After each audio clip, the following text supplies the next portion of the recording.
With me deciding to rip apart my entire Lego city and start this brand new display, I've found that I have found new inspiration using a lot of old vintage pieces. For example, the Sheriff's Lockup Set 6755.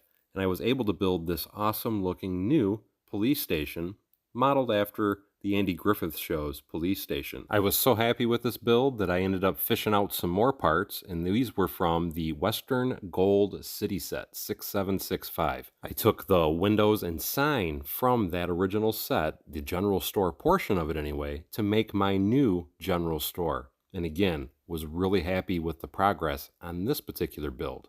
And that is what's now bringing me to this awesome Lego haul today. Because I've got so much inspiration from these vintage sets, I've started collecting a lot more vintage parts.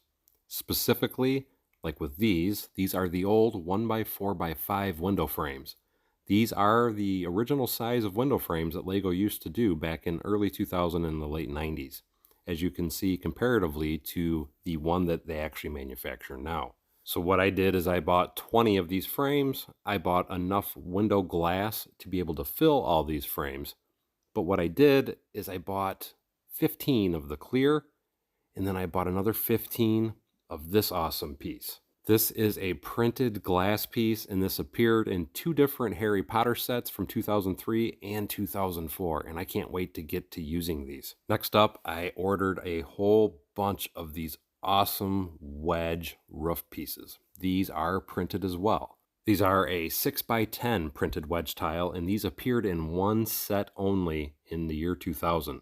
These were from the Dino Research Compound 5987. And the biggest reason I got these is I have some really cool ideas on how to use these on old like farming buildings, factory buildings, because they have a nice old tarnished, rusted look and feel to them. And I think it's going to make for some awesome looking mock roofs.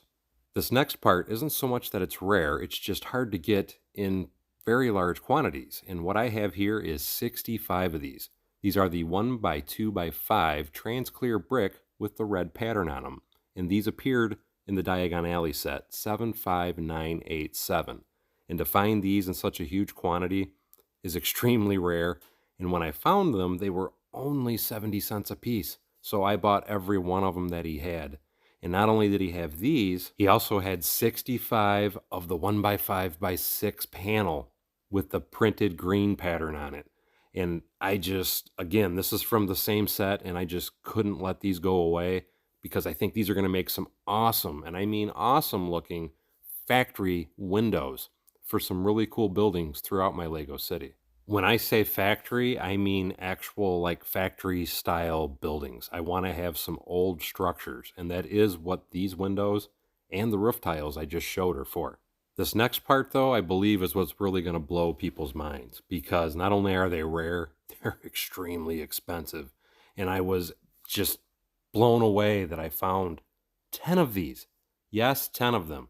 And I have to give a very, very special shout out to the Bricks and Minifig store in South Jordan, Utah, because they are who found these and got them to me. And man, the quality of these things, when I say quality, the condition of these things is impeccable.